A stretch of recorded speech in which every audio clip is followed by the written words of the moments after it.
Let's call this meeting to order. Let's rise for a pledge of allegiance, please.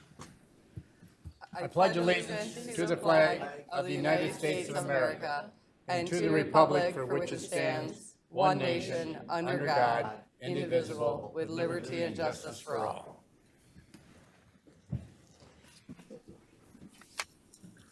Item number 3, adoption of the agenda. Lamont adopts the agenda. Supported, Lucido. All in favor? Aye. No comments. It's faster this way. Okay. Item number 4, approval of the minutes. Motion, So moved by Nard. Support Van Sickle. please vote.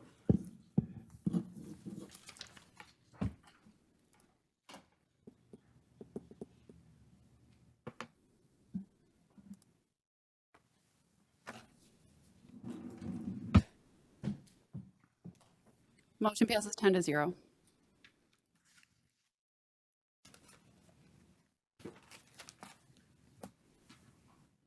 Public Service Committee meeting minutes of March the 13th of 2023 and minutes of Government Oversight Committee of March the 9th, 2023. So move, Hall. Support Romano. Please vote.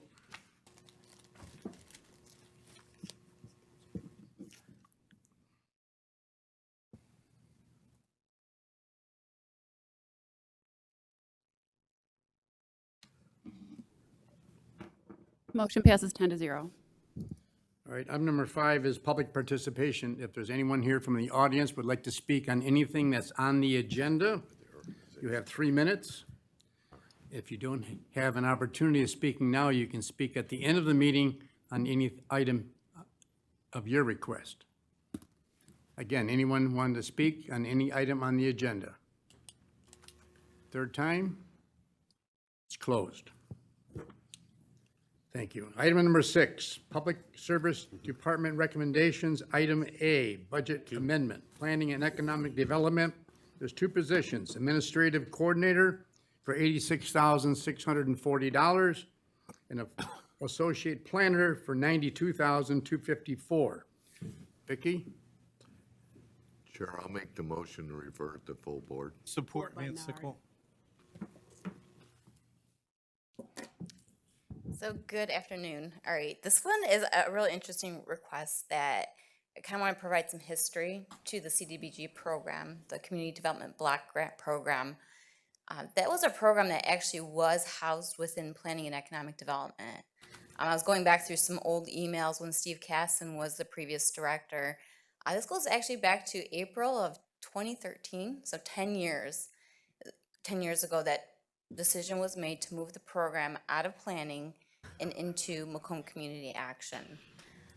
The 10 years that I have been with the county, I've watched the CDBG program grow. It's a great program, but there's definitely some lack of support, which we can be able to provide within the purviews of planning and economic development. Earlier this year, I had a conversation with the executive office about moving CDBG back into planning and what that would look like. Knowing that back 10 years ago, there was definitely hurdles with the program. There's definitely an administrative lift. So we really need to take a second look at what are we doing with CDBG and how do we grow that program to be fully effective and fully utilized at the county level. So with that, you've got 2 positions that we're requesting. One is an admin coordinator. It is a heavy lift to run this program. We understand, looking at the federal funding coming through HUD, the reporting requirements have always been burdensome. That funding for the admin coordinator would be funded directly through CDBG funds. The second position is an associate planner. In order for us to really take the time and resource to do the job that we want CDBG to be able to do, we've got to have other people reallocated their time spent on this program. And so in order to do that, we need that associate planner. That position would be generally funded, which comes at a cost at a maximum of $92,000 per year. Any questions? Yes. Commissioner Brown? Thank you, Chairman. Yeah, community government block grant was housed in this department for a long time, and we did have two people, I think, assigned to that. John Baumgartner was one, and may have been, I'm not sure who the other people were, but it was really complicated. And for the commissioners who don't know, that community development block grant fund is something the counties provided at the time, at no charge to the townships, because the townships, the smaller population counts, the county did it out of gratis to provide the legislative and legal paperwork to get these jobs done, the community development block grant funds for the townships, because they didn't have this professional staff to manage the complex network of paperwork and regulations that were required. A lot of that money had to be spent within census blocks that met certain income levels, and they just didn't have the expertise to do that. So the county stepped in and provided that service. That's why every community out in the north end's got these great senior centers, and they funded them with community development block grant funds. But many communities, because they didn't have, it's the only place they could spend it, because they didn't have, they just couldn't think of a way to do it. So I think that having this added shot in the arm, or a revised shot in the arm, I should say, to the program, because it has went stale. Because what has happened is, when it's community development block grant funds, these townships receive this money, but they don't have any way to spend it. So what do? The nonprofits come in, swoop in, because it's like a feeding, it's like the seagulls coming in at the parking lot after a concert, looking for money, because the townships have anything else to do it, so they're gonna allocate it to other nonprofits that, have worthy nonprofits at that, but they could provide them the money because they had no use for it. Now, I think what you're gonna get now with more management, more inclined economic development and community development, I think we could see resurrection of this program and really do it properly. We've long advocated, members of Congress from our county, both Republicans and Democrats, have long advocated that simply be a block grant to the townships and let them spend the money as they need and not have all the requirements hanging over it. But that hasn't happened, and I don't know if it's going to happen in the future, but we need people to better manage that money so that that money can be spent more appropriately for the greatest good of all the citizens of the townships and communities where these monies go. And it's definitely needed. I'm glad to see that the administrations are bringing this proposal forward, and something that I think will really go a long way to improve the quality of life of our county with money that we're receiving already. It's not new tax dollars. It's just money that's been coming in from Washington for us to help our communities grow, and that money be better spent, better utilized, with the county overseeing it again. So that's my 2 cents on it, but it's definitely needed. Thank you, Mr. Chairman. Thank you, Commissioner. Any other speakers? I'm sorry. That's right. Yes, one quick question. So you said that it was originally operated out of what department? Planning and Economic Development. And then it moved over to Macomb Community Action. Okay. And now it's moving back to planning and development. Correct.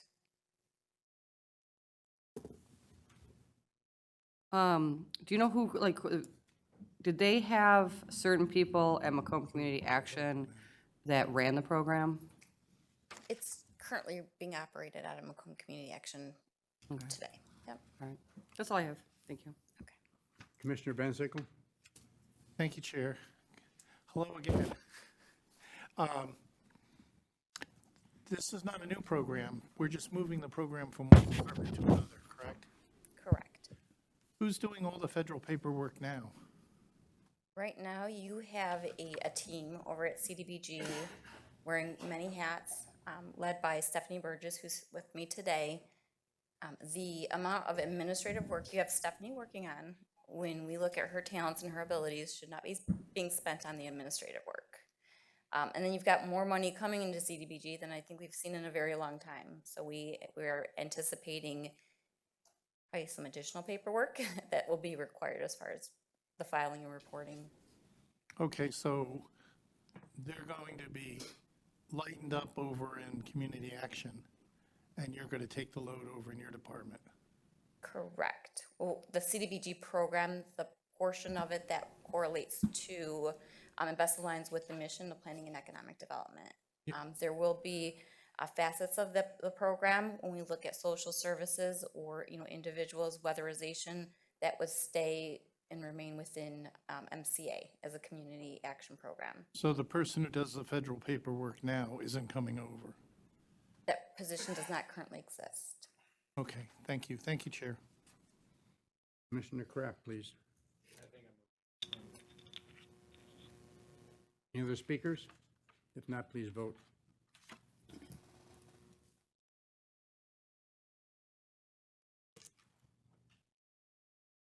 Thank you.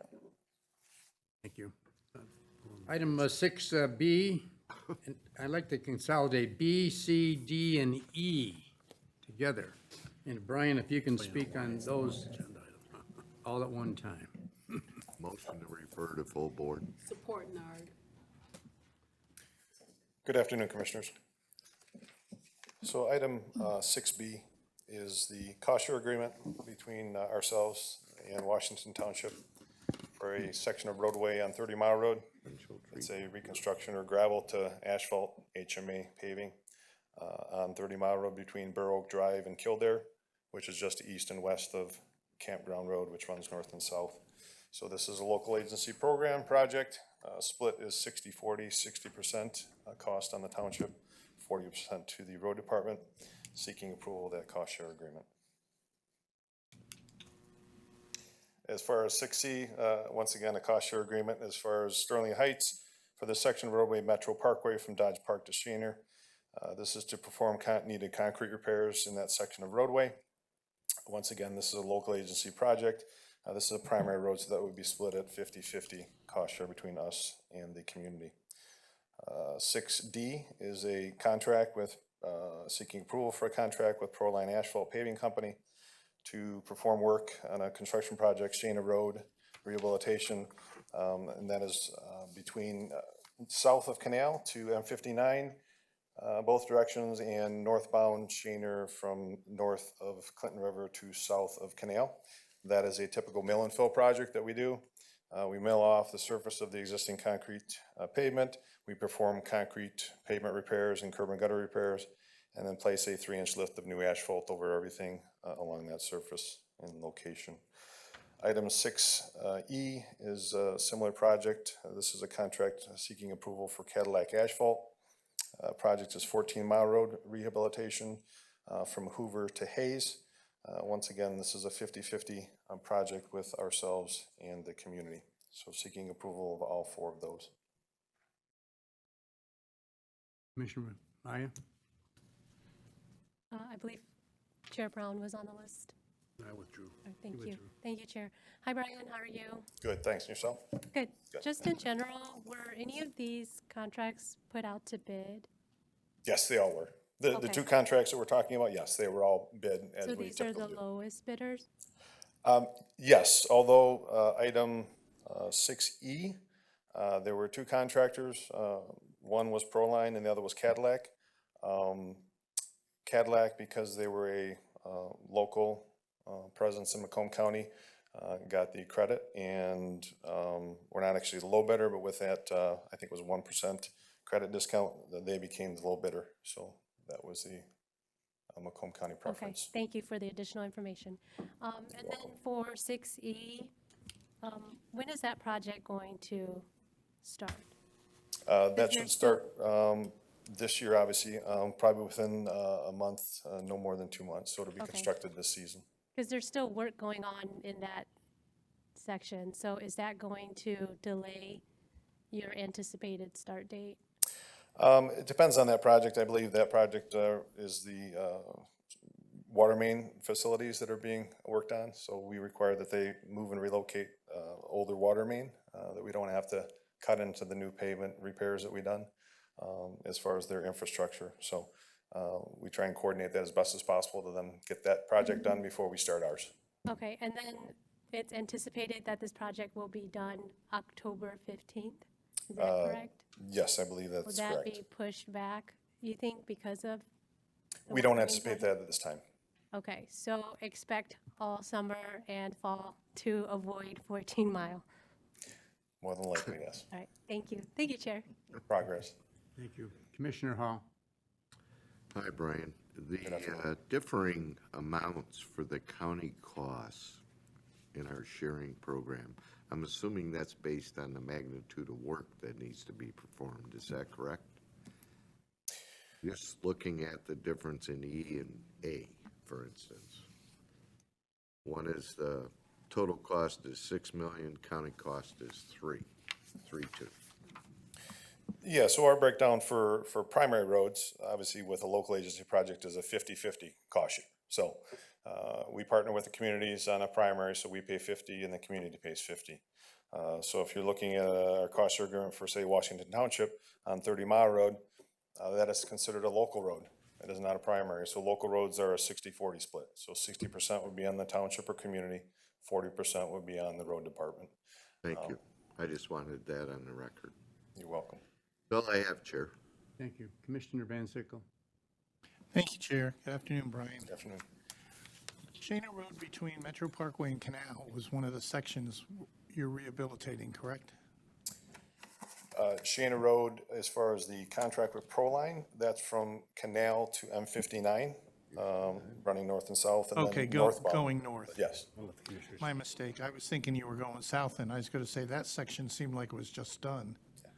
We're doing northbound section of Schoenherr between Clinton River and Canal. Okay, Just the thank you. northbound. Thank you, Chair. Thank you. Commissioner Brown?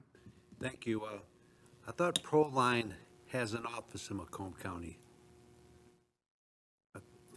They're about, I thought they have an office out at 30 Mile in Van Dyke, 31 on. And I'm not sure. I mean, maybe it's, Actually, I'm sorry, I transposed those. So, because we had an issue with the project from 14 Mile Rehabilitation. So, yes, Proline is Macomb, Cadillac is outside of. So when we bid these projects out, we originally indicated that the contract for 14 Mile Road was going to be awarded to Proline. Upon looking at that closer, we bid these out on a online system, and with the 1% preference, our staff wasn't aware that that program running through that already credited the 1%. So when we were looking at that, one of our staff credited it again and put Proline as the low bidder, but they got 2 credits of the 1% versus just the 1. So we had to switch that around. So yes, you're correct. I'm sorry. Proline is the Macomb, Cadillac is the external. Okay. To Macomb. it's good that their bids were so tight and very competitive. Correct. So I mean, that's a good thing. obviously, Proline was not extremely happy, but I mean, the numbers are the numbers and we caught it appropriately. Well, that's got to be fair. Everyone's got to follow the procedure. Correct. Speaking to Commissioner Hawes about the split, I mean, the road in Washington Township's paying 60% of that section of the road. But there's another section of the road that's not here today, that's to the west of there, that actually the developer's kicking in some money. The person that's developing along the roadways kicking in over $1 million in cost. That's going to be part of the local match going forward. And so that's a good, everyone's pitching in to try to do what they can to get those roads improved out there. And so we're glad that we've got people with some cash to help out, because there's not enough money to go around. So thank you, Brian. Thank you, Mr. Chairman. You're welcome, Commissioner. Thank you. Well, the speakers, there was a motion to refer. Please vote.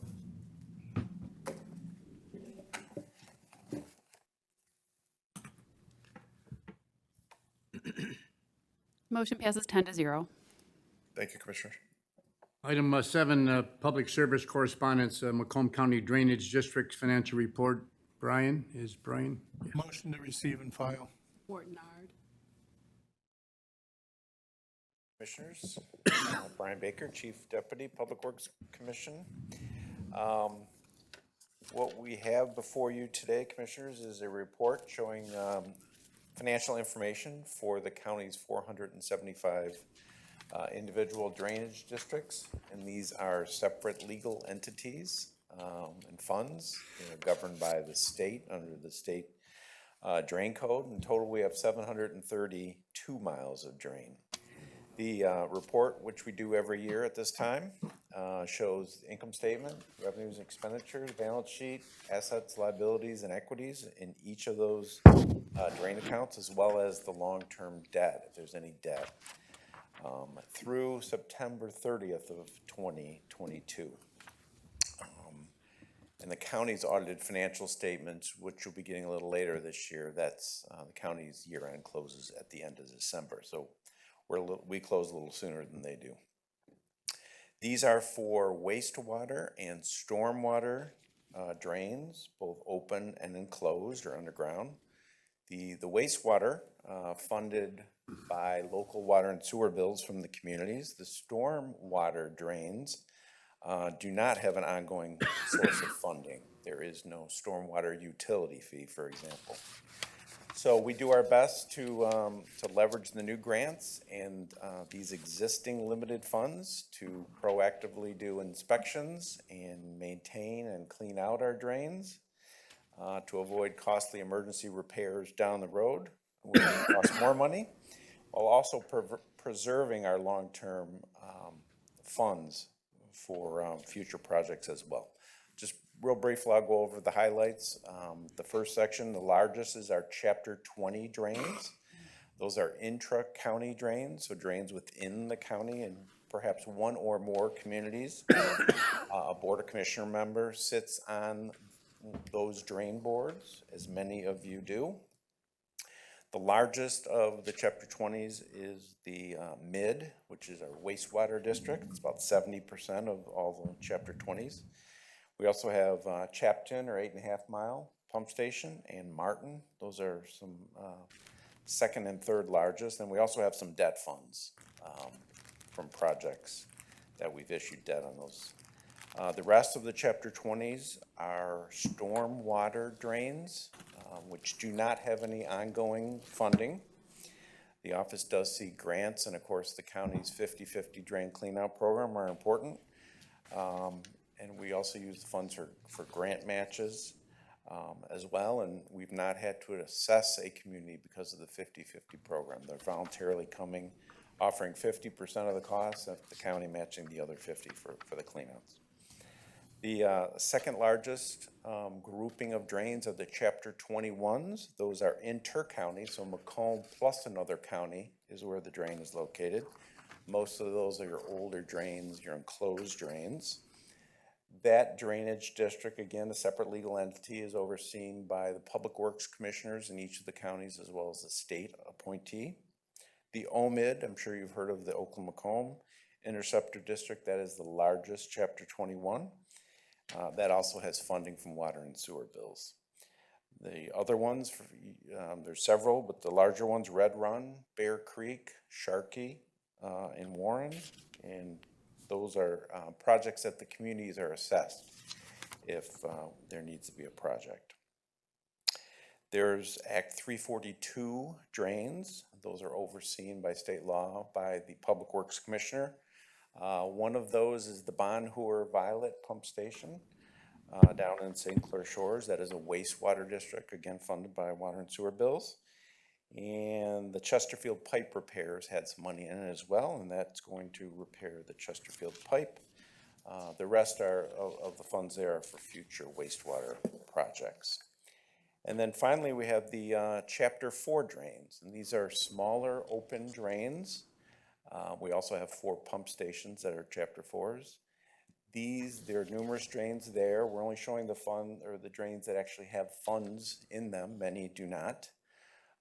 The funds can only be used in the drain itself. And as I said, it's not always the case that the drain either has any funds or has enough funds for a project. Much of the revenue and expenditures there are from developers.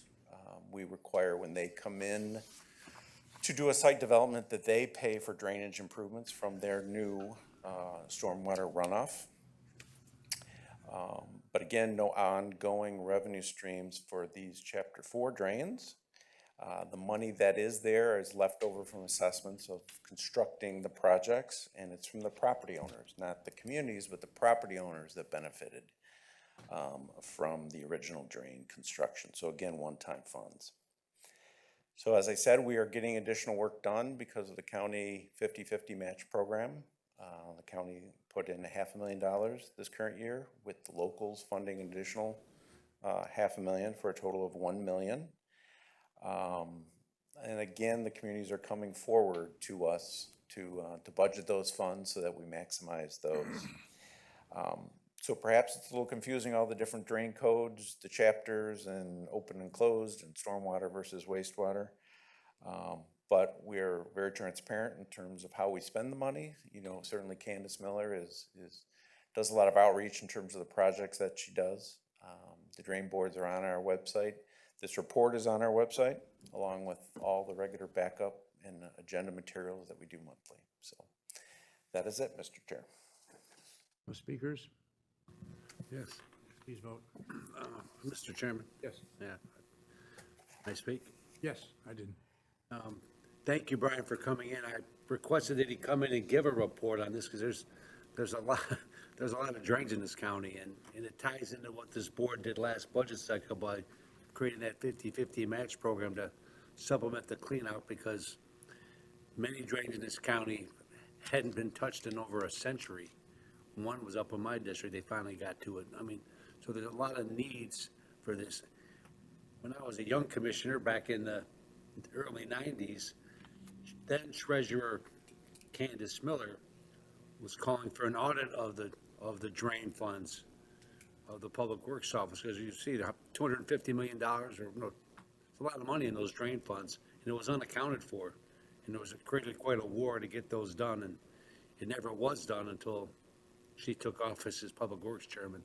So we're glad to see the accounting. Can you move money amongst the drains, the various drain funds in the individual chapters per, right? Yeah, different rules. Chapter 20s, if you do, you have to go to each of the Chapter 20 drain boards to request that money.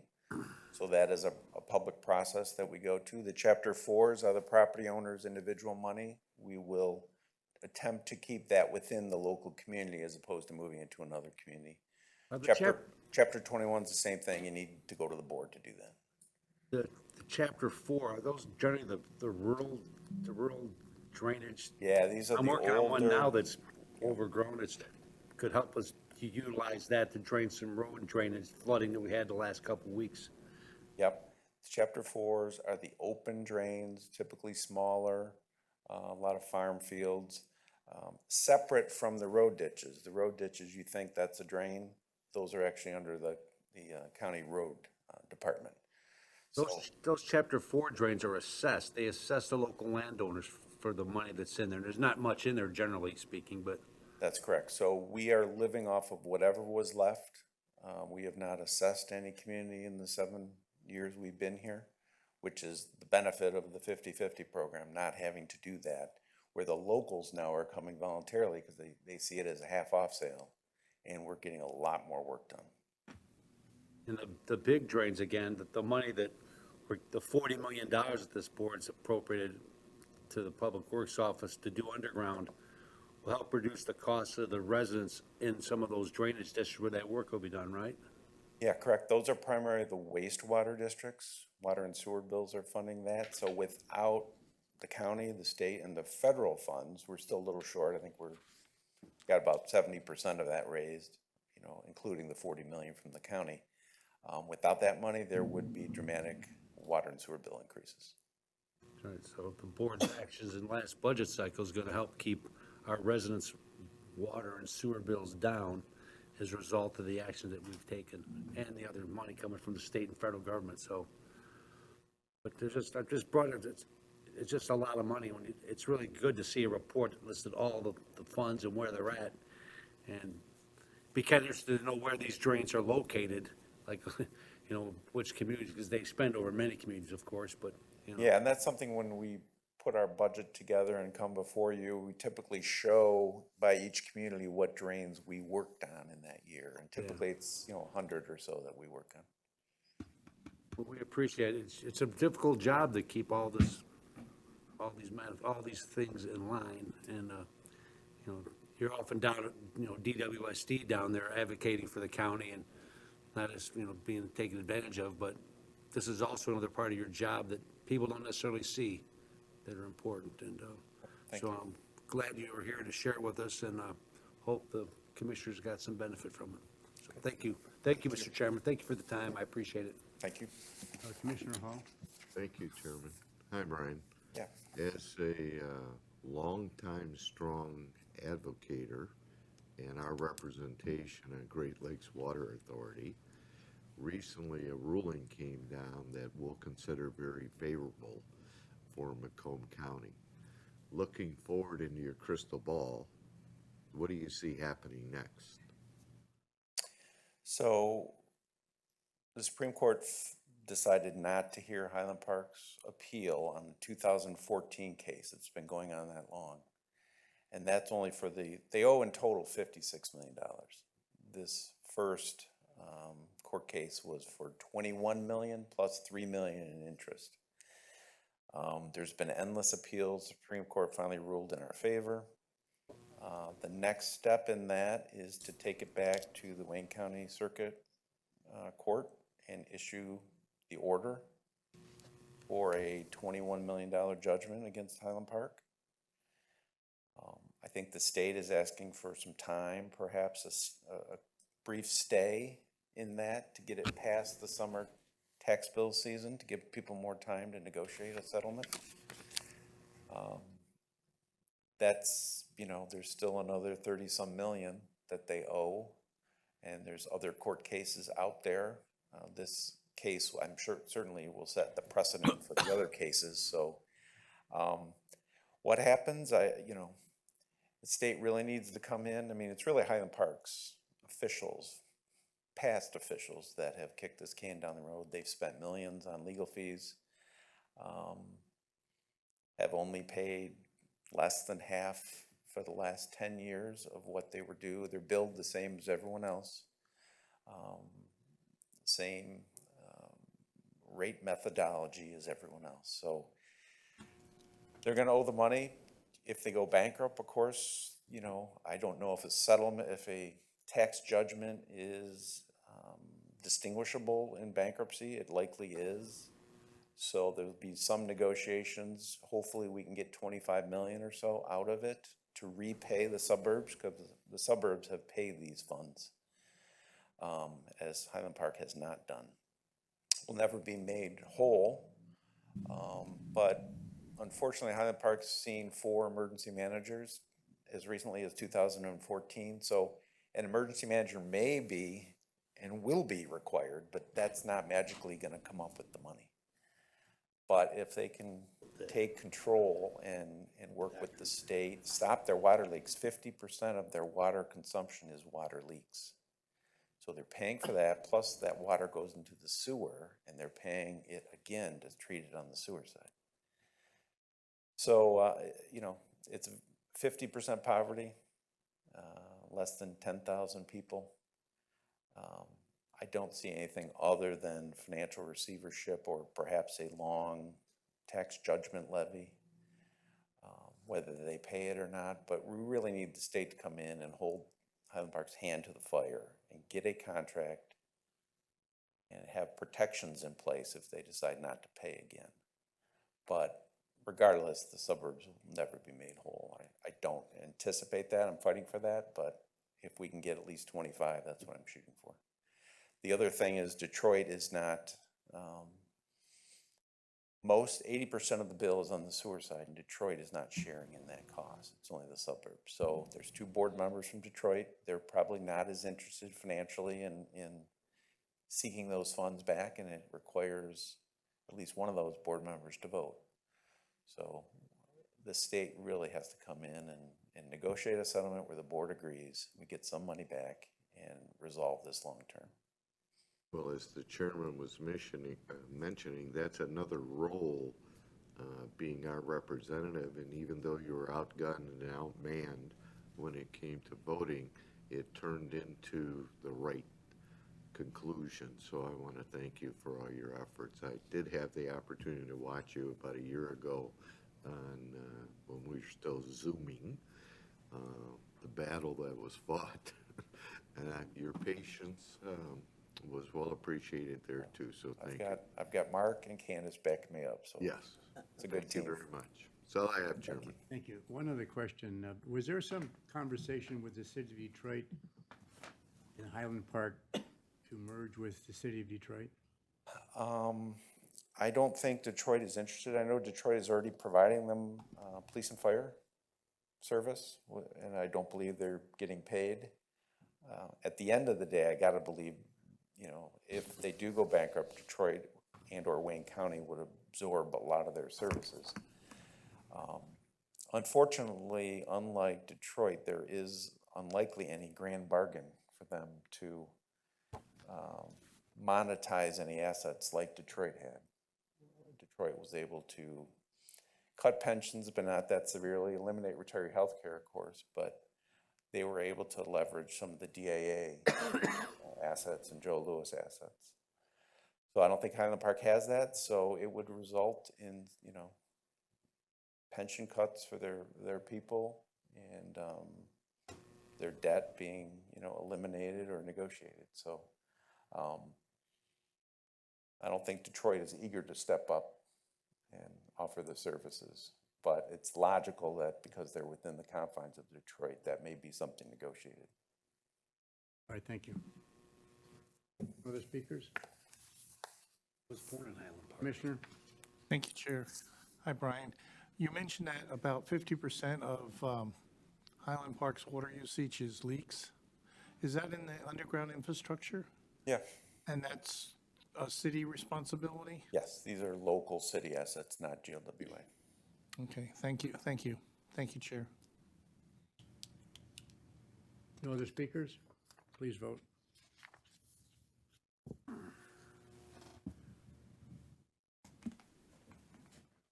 Motion passes 10-0.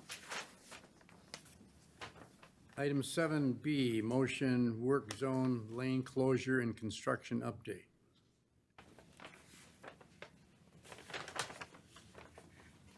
Motion to receive and file. Bernard. Please vote.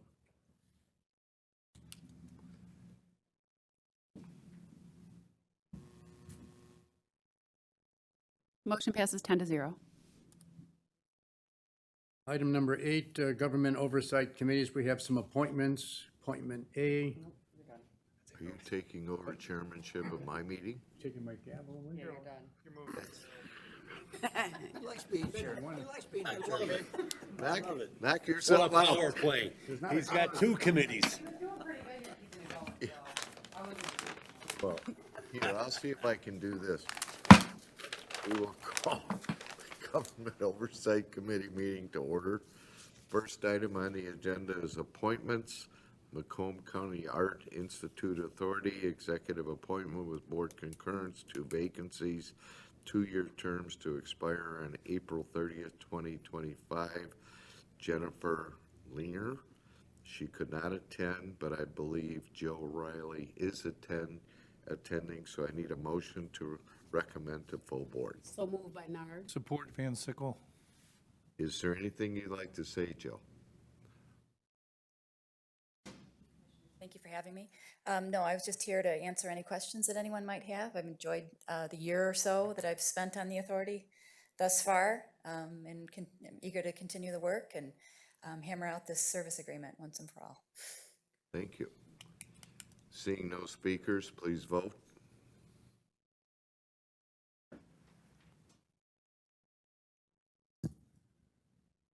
Motion passes 10-0. Thank you. Next item is Regional Transit Authority, RTA, executive appointment with board concurrence, 1 vacancy, 3-year term to expire on March 31st, 2026. Donald Mornali. Morandini. Okay, Morandini. thanks. Nice Italian. Need a recommendation to refer to full board. So moved. Support. Donald, I understand you're here. County Employee in the Economic Development Department. Thank you for attending. I'd just like to thank you for your consideration and assure you that as part of your representation of Macomb County on a regional board, we want to make sure Macomb County is always considered in any regional plans related to public transportation. Thank you. Seeing no speakers, please vote.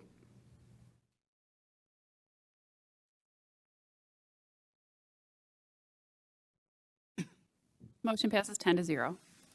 Thank you.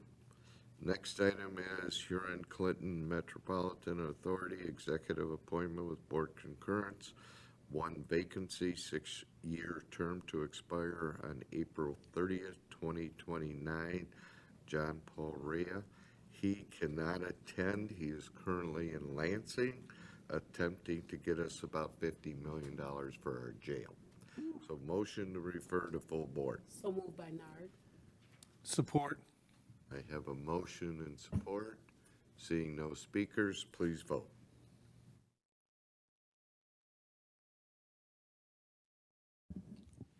Motion passes 10-0. Thank you. Next item is presentations, BOC Programs Update, Green School and Student Government Day.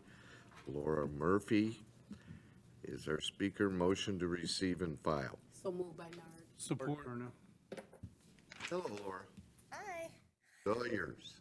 All right. Well, hello, commissioners. I am here today to present or to talk about two of our county board programs, the Green Schools program and then Student Government Day. So the first one is the Green Schools program. This is a statewide program that each county participates in the state of Michigan. There's state legislation that we have to follow. But Macomb County is a little unique because we handle all of our green schools in-house. Macomb, Wayne, and Oakland do that. All the rest of the counties are handled by the state, but we have a large number of schools, so we handle them in-house. The program itself started in 2006. This is the 15th year that Macomb County has participated in the program, which would have been 2008. This year we have 77 schools that achieved green school status. Prior to COVID, we would hover between like 110, 120. Our numbers did fall quite a bit during the pandemic, and each year have now been rebuilding back up. So 77 is great for this year. There are 6 schools that have been a participant of the Green Schools program since Macomb County began their program in 2008. So 6 schools have done this program with us for 15 years. The Green Schools program, just kind of a little background of what happens is the schools have a year to meet criteria that's set forth by the state. Some are environmental, some are, most are environmental, but some are outdoors, some are indoors, recycling, electric vehicles, animal habitats. There's a wide array of different activities, and they have to do at least 2 from each category. To be designated a green school, which is the lowest tier of the green school scale, they would have to get 10 to 14 points. To be an emerald is 15 to 19 points, and if they get 20 or more, they're evergreen status, which is kind of the main goal, is to get as many points as possible to be the highest level. Many schools start out at green, and then as they get more comfortable with the program and find more activities that they can do or perhaps are already doing, but that they can count for a green schools activity, they'll slowly move up to emerald and then evergreen. Each year we have a celebration event in April. Usually we try to do it around Earth Day. And that's where the students, if there's any student representatives from the school, teachers, anyone in their green club, principals, administrators, they can come and they find out their designation at that event. It's kind of a big fun event for them to just find what their designation was. Each year there are specific awards that are given annually. We have a logo contest. That counts as a point or an activity. Students draw logos, and we use that on all of our promotional materials for the next year. There's a Green Advocate Award. That award is for a person or group of people if someone nominates them for any sort of special green initiatives that they do. This year our winner is a student. We've had it be a teacher, we've had it be a parent. Anyone that stands out and goes above and beyond can be nominated. And then we do the best green level award, the best emerald level, the best evergreen, and then a best overall. And that is determined by not only what activities they do, But if they're different activities from the previous year, if they thought outside the box, if it's something that we've never seen before, if they provided a lot of detail, visual evidence, there's many factors that go into that. And then each year we have usually 2 to 3 awards that change. So this year we're doing a Super Supporting Evidence Award that's going to a school that went above and beyond and provided lots of evidence of learning, documentation that supported their activities. Best Visual Presentation goes to a school that put together all their information the most visually appealing way. And then a Cool Club Award, which most of the schools that participate have some sort of green club, but this year we're choosing one that their green club either does a little something extra, they're super active, or their enrollment went up from last year, something that made them stand out this year. For this year, our event is next Wednesday. It's usually held at the MISD on Garfield. We've always had a strong commissioner presence at this event because it is a great way for commissioners to connect with the schools in their district. Commissioners do have a speaking opportunity if they want to speak or if they want to present awards. We're always very welcome to that. Otherwise, Mike Klein from the MISD usually does the speaking. And then this year we are actually having 2 guest speakers. Jennifer Hill from the Clinton River Watershed Council is our main speaker, and Kathy Klein from WM is going to do a presentation as well. WM also sponsors our entire event. Who's WM? It used to be Waste Management, but now they just go by WM. So they sponsor the entire event, so there's no cost to the county for the Green Schools program. I'm going to move on to the second one, but if anyone has any questions on this one, I can answer both at the end. So the second program I'm going to speak about today is the Student Government Program. This program was around a long, long time ago, but we kind of brought it back this year in a new way. It was originally scheduled in January, but unfortunately due to weather and school closures, we did have to bump it to March. So typically this event, the timeline would be in January. The way we set our program up this year was 2 parts. The first part was an essay contest that was open in the fall. Any students in high school level could participate. We had a topic set. This year it was, why do you think school violence is increasing and what can students do to prevent it? Students had just about 3 months to work on an essay and submit it prior to their Christmas break. There was a $1,000 scholarship that was funded by Advancing Macomb, and that was awarded to one student with the top essay. We had, for it being our first year and starting the program out, we did get a large response. We had, I think, upwards of 60 essays submitted. So that was a great first year number for us to have, and we're looking at ways to boost that for next year. The second part of the program was the actual Student Government Day. That's the day that was supposed to be in January, but was postponed to March. Any student that submitted an essay was welcome to attend. Nobody knew if they were a finalist in the essay, if they'd won the essay contest, none of that. Everyone was invited to attend the event, and the announcement was going to be made after that at the full board meeting. So this year, in March, we had the students come. We did a tour of our office. We did small group sessions on various topics. We had them draft a mock proclamation or tribute and work on pulling research to put one of those together. And then we concluded with a mock meeting where the students actually sat in your seats and we went through a meeting agenda on the iPads and they got to see the different roles and participate. We did get some feedback that day, actually a lot of verbal feedback that day from the students and parents when they came to pick up their kids, and all of it was extremely positive. The kids really liked the event.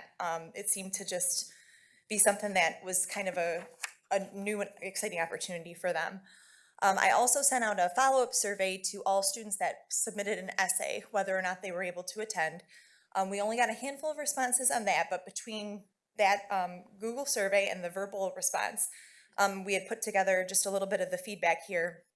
Their favorite part was the mock meeting. All of the students, every single one, had mentioned that their mock meeting was the favorite. They liked speaking on the microphones. They liked just being in the role, in the seat. Drafting the mock proclamation and tribute was their second favorite, which is when we had them in small groups with Mary, and they had to research different topics and put it together in the proper way. Their least favorite session was the small group discussions, and most of them stated that just because they wish they had been able to have a little more participation in the future, I think we could make those sessions a little bit longer to allot time for that. The reason the students participated was kind of evenly split between it being an assigned school assignment. Their AP government teacher may have assigned it, that they had to complete it for a grade. Many did it for the scholarship opportunity, and many did it because they have a genuine interest in local government. Another suggestion that a lot of students have is they would have liked to have seen more than just our floor on the tour, so we're looking to expand that into the rest of the building for next year. So overall, the program seemed to go really well this year. Like I said, a lot of positive feedback, some things we can tweak for next year, but the format that we had set up seemed to be great for the students and for staff. So we plan to continue it next year, again with another essay topic, starting in the fall, and give it to them to do up till winter break, and then hopefully be able to do our Student Government Day in January. So that's it on Student Government Day. So if anyone has any questions on Green Schools or Student Government Day, I can answer those now. Well, first, let me say, before I call on the commissioners, what a great job you're doing, Laura. Thank you. It was a pleasure participating in Student Government Day, especially with my granddaughter. Yeah. Who was elected to chair the meeting and walked away going, I may want to get into politics someday. And I said, no, you don't. So she was raving about it. I've attended Roseville City Student Government Days, Roseville School Board Student Government Days, but I thought this one was handled very, very well, especially for our first time out of the chute. I think you'll get much more participation next time around, because word of mouth amongst the students is the best communication, or iPad, I don't know which, but she was very thankful for having being here, so thank you. Great. Commissioner Zong. Thank you, Chair. Thanks for that update, Laura. Sure. Just echoing what Commissioner Hall was saying, I heard that it was a wonderful event. I wish I was able to attend it, but hopefully next year. I don't know if there were any photos or videos. There were photos taken. They're actually all right on our website. Okay. We have a slider, and then all the photos are also listed at the bottom. Got it. And then I just have a really small suggestion. I know the volunteer recognition event is coming up, and I can't remember if it was that or the Green Schools, but we pass out the certificates to the schools. And just a small suggestion, I thought the paper was really flimsy. Okay. And so I think if we could maybe upgrade to like a cardstock or just something that is a little bit nicer and more heavyweight would probably, you know, I think that was give us Volunteer small Rec touch. last year. Yeah, we had ordered that online, so we weren't sure how it felt. But yeah, I can definitely note that for this year. Thank you. Thank you, Chair. Commissioner Romano. Thank you, Chair. Laura, you know that Government Day, I don't know, I'm speaking for other commissioners, but honestly, it was a fun day for me. I really enjoyed it. Not only was it informative for the students, I think it was informative for the commissioners. Their interest was just abounding in what we were doing. And it was, for those that didn't attend, you missed something really that was, I think these are the future people that we're going to have in politics, because we allowed them to come here and just participate in something that they really truly didn't understand until they sat in front of these microphones and we ran an actual meeting for them. And I could tell that they really enjoyed it. I have to tell you, I even enjoyed it more. Thank you, Chair. Thank you. Chair Brown. Yeah, thank you, Laura, for another outstanding job of, you know, these events don't happen they don't run smoothly without a lot of preparation and planning, and you do that in every event that you've run for us. And looking forward to the Green Schools Initiative as well. That's going to be a good event. Another excellent opportunity for all our commissioners to engage with our local school districts. Many of you read your community schools this year.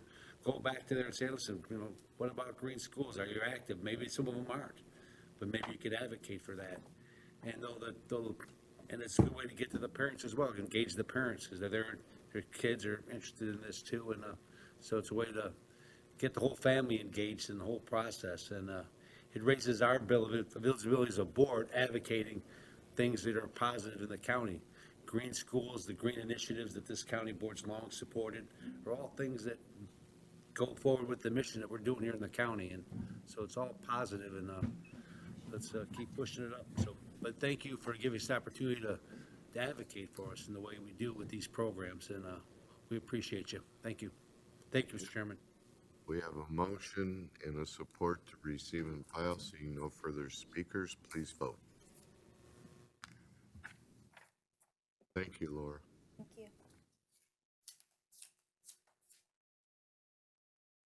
You voted yes, and so did I. Motion passes 10-0. Next item on the agenda is Department Recommendations, 2023 Organizational Plan. Motion to recommend the amended organizational plan to full board. So moved by Nard. Support. I have a motion and support. Seeing no speakers, please vote.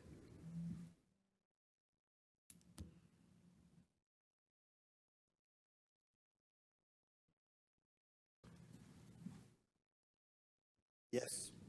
Motion passes 10-0.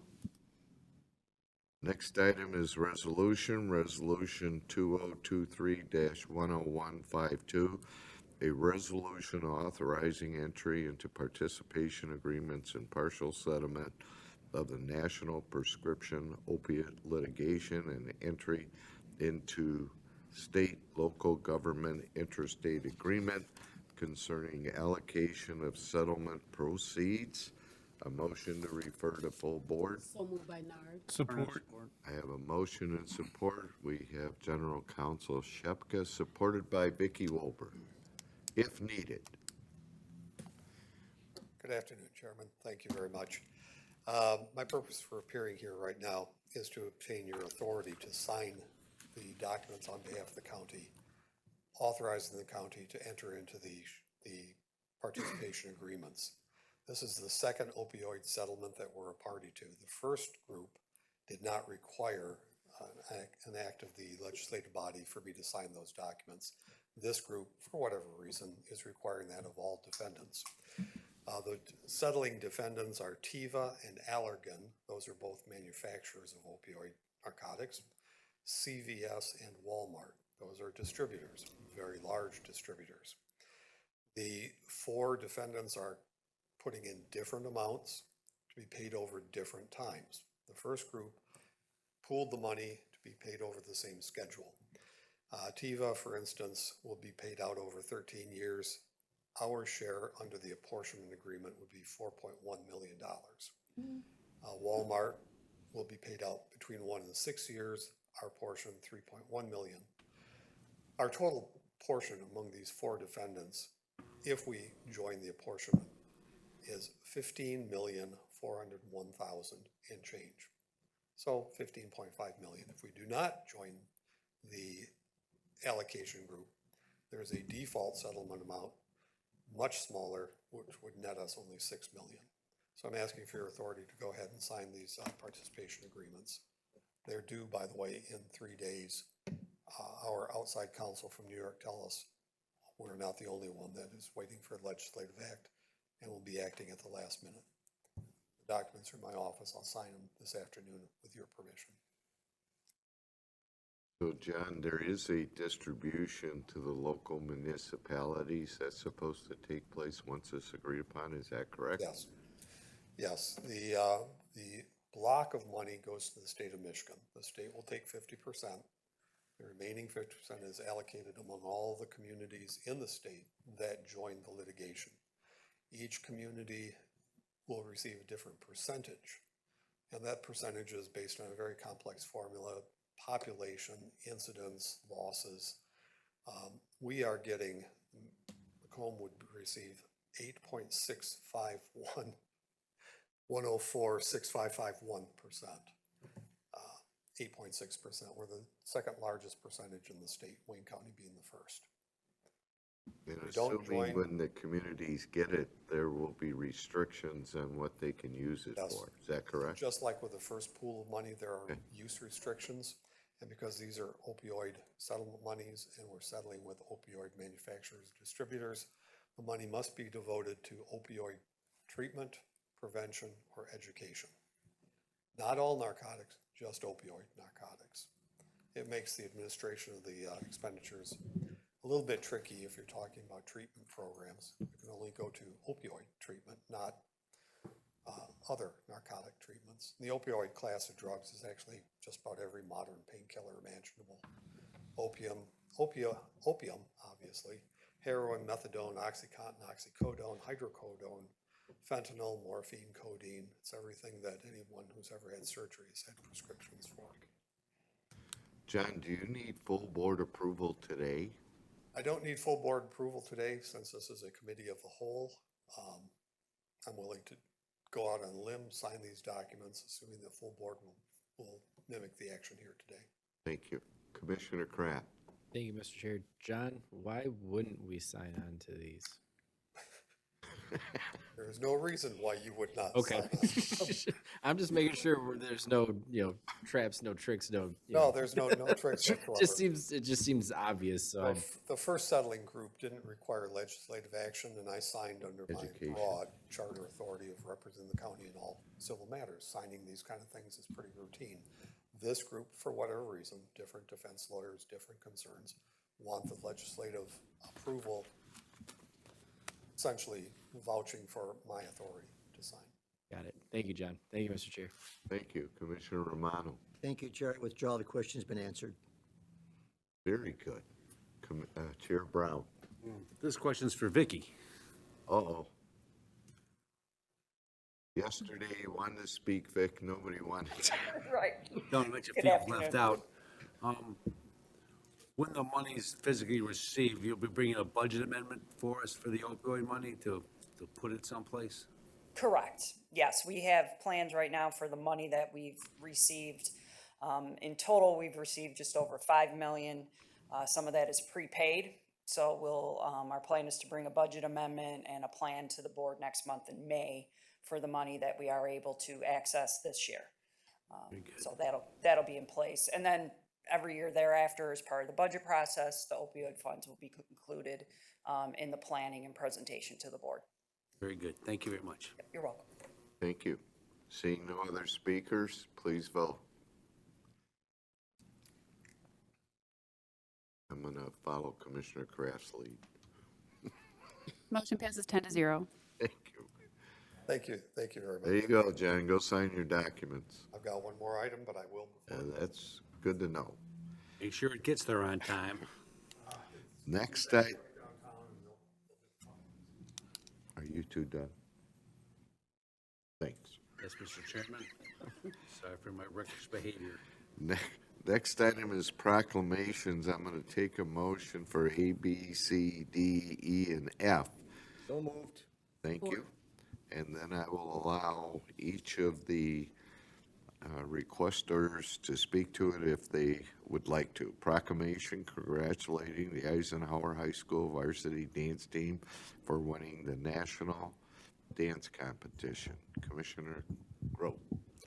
Yes, this is Eisenhower High School dance team, and they are the champions.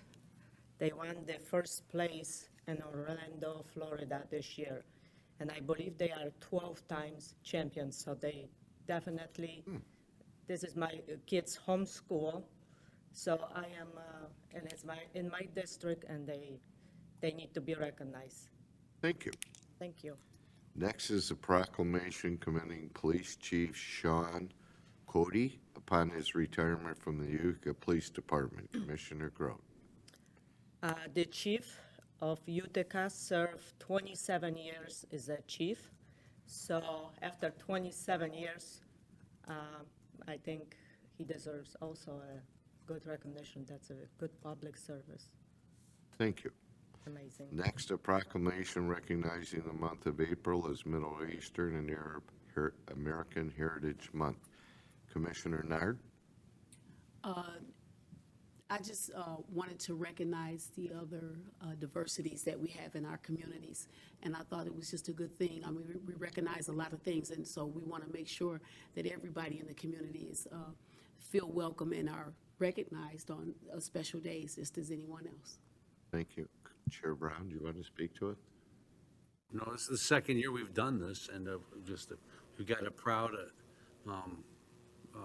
Arab and Middle Eastern community out in our county, and it's fitting that we recognize them. So I agree with Commissioner Nard. Thank you.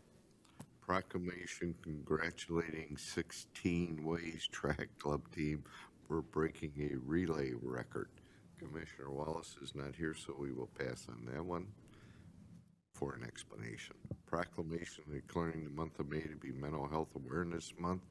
Antoinette Wallace and Commissioner Kraft. Commissioner Kraft, would you like to speak to that? Just real briefly, pretty self-explanatory. Commissioner Wallace and I, as members of the Community Mental Health Board, just wanted to present this proclamation to declare May as Mental Health Awareness Month, just to raise awareness for mental health throughout the month of May. Thank you, Mr. Chair. Thank you. Item F, a proclamation recognizing April 28, 2023 as Workers' Memorial Day in Macomb County. Commissioner Lucido. So when this proclamation, as someone had actually reached out to me in regards to this, it actually was really touching to me because of the fact that I do know someone who lost their life working in the city of East Point. So that happened a couple of years ago. So I thought that this was really important to recognize them and the sacrifices they make every day. Thank you. Seeing no speakers on the proclamations, please vote.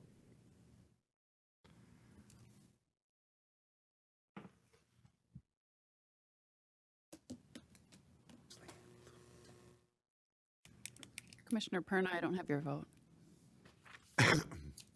Thank you. Motion passes 10-0. That's because his finger hurts.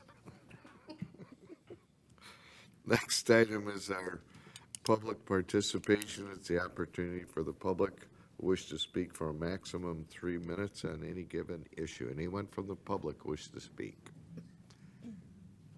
Are you the public? Yes, well, today at this time. Oh, no, what did we do? Vicki Wolver, no.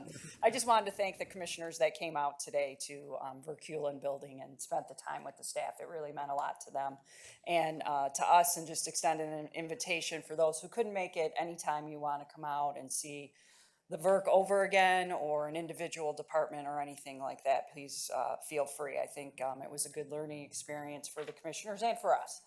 For the questions, there's some follow-up that I need to do on the VERC building and I will do that. But again, thank you very much from our office and all of the staff. Thank you for having us. Thank That's you it, for easy. doing that, Vicki. Thanks. Anyone else from the public wish to be heard? Going once, twice, closed. Next item is commissioners' comments. Any commissioner have any comments? Commissioner Zong. Thank you, Chair. I also wanted to thank Vicki for giving us the tour of the Verkulen building. But most notably, I want to thank all of the staff and employees of the county for the hard work that they do every single day. It was really informative to go today, and I encourage all of you to visit and to talk to the workers, as well as the volunteers too, because they're doing an amazing job supporting our constituents. So, thank you. Thank you. Commissioner Nard. I just wanted to, first of all, apologize that I couldn't attend. I wasn't planning to, but I got called to a meeting with the 8 Mile Boulevard Association. I know you don't hear about them a lot, but they're planning a lot of work on the 8 Mile corridor, and they should start working from Woodward to Van Dyke. Should start the end of this month or early May. And just wanted to let you know, and they're doing a study on Mound Road from 11 Mile to 8 Mile. They're doing their traffic study and seeing what they can do to make that better. We have Chrysler, the employees who cross the street there, and they wanted something, I guess like maybe a bridge or something across, and I was just suggesting to them that maybe Chrysler needs to, maybe do a cost share with us so that it don't be such a burden on the county, because they actually use that more than anybody else. So, but that's going forward, and hopefully we'll be getting some work on that soon as they finish up to 11 Mile. Then they'll start right on us, but they're doing this traffic study as we speak. That's all I have. Thank you. Chair Brown. Through the chair to Commissioner Nard, did MDOT ever get an agreement to cut that boulevard on 8 Mile Road, or partner with Wayne County, whatever? I know you were working on that, and we made some initial inquiries, but like so many things, sometimes we lose track. But where's that at? Is there anything that we could do to support that? Actually, yes, and I'll be bringing that forth in the next couple of weeks. They're out there now doing a study because they're going to get rid of that vegetation that traps all that trash that we were cleaning up. So we were going to have a cleanup May 6th, but we had to cancel that because they're out there now cleaning all that up. So that we wasn't for sure if it was a grant, and then if it was a grant, we didn't know if we were able to go in there and dig all that up, because that vegetation is awful. It just looks really bad. But MDOT is going to partner with us and try to get all that done. They'll be contacting either you or Mark Hackle soon about that. Thank you. Thank you, Mr. Chair. Commissioner Van Sickle. Thank you, Chair. I also attended the Vacuum Building tour, and I was pleased to find out that the one department has volunteers who come in and call seniors just to say, hi, you're still there, more or less. And they call these seniors, it's sort of like, sort of a wellness check. I mean, they don't get into their health issues, but it's good to have somebody do that. And so I was surprised they had volunteers to do that. And then also they commented on all the volunteers that they have for the Meals on Wheels. And I was wondering if we might collect how many volunteers, are there other departments that have volunteers? And how many volunteers we have in the county, and maybe do something for the volunteers. I mean, we have our volunteer thing where we nominate people, but the people we nominate are not county. They're volunteers in the county, but they're not volunteers to the county. These people are volunteers to the county to do things for them. And I'm wondering if we might do something. It's a good idea. Great suggestion. You know, maybe at Freedom Hill, have a picnic or something, and I don't know how many people I'm talking about, and I don't know, whatever. So I guess I'd ask if we could have our staff maybe collect how many volunteers the different departments have, and then think about something after we have those numbers. I think you get a yes to that request. Thank you. You're welcome. Thank you, Chair. Lastly, I've suggested to Chairman Brown, maybe it's an opportunity for all of us to get our staff, Schmiegel, in here to discuss how the budgetary process flows. What happens from year one to year two, the disbursement of the monies, a flow chart. So he's agreed that he would make an attempt to put that together for all those that wanted to participate in it. Because I think most of us look at a budget like we do our personal budgets. County doesn't flow that way. So it'd be, I personally think, a great opportunity. I sat through a session like that in my first term, and for all those that would like to participate. With that, we will close commissioners' comments and move into, I need a motion for closed session to discuss Macomb County Circuit Court case numbers 23-123-CC, 23-132-CC, 23-133-CC, 23134-CC, 23135-CC, 23136-CC. Somebody's pulling a joke here. 23137-CC, because there is no 23138-CC, but there's a 23-139-CC. So I need a motion to go into closed session to discuss all of those. I have a motion. Do I have a support? We will now enter into closed session. I got my granddaughter was back there. She had to go. Oh, that's your granddaughter. Yeah. Fourth. Okay. Poor Yeah, thing. okay. Had to sit through this whole meeting. Commissioner Hall, I think we're supposed to vote on that? Yes, no, maybe so? You have to vote to go into closed session. That's correct. Please vote.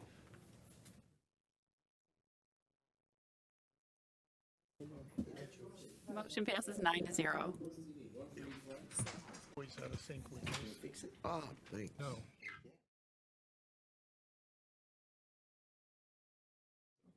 Okay, we're on the last agenda item. Resolution of lawsuits, International Transmission Company, Macomb County Circuit Court Case 23123 through 23139CC, less 23138. I need a motion. So moved by Nard. Support. We have a motion and support to accept the recommendation of Corp Council. Seeing no speakers, please vote.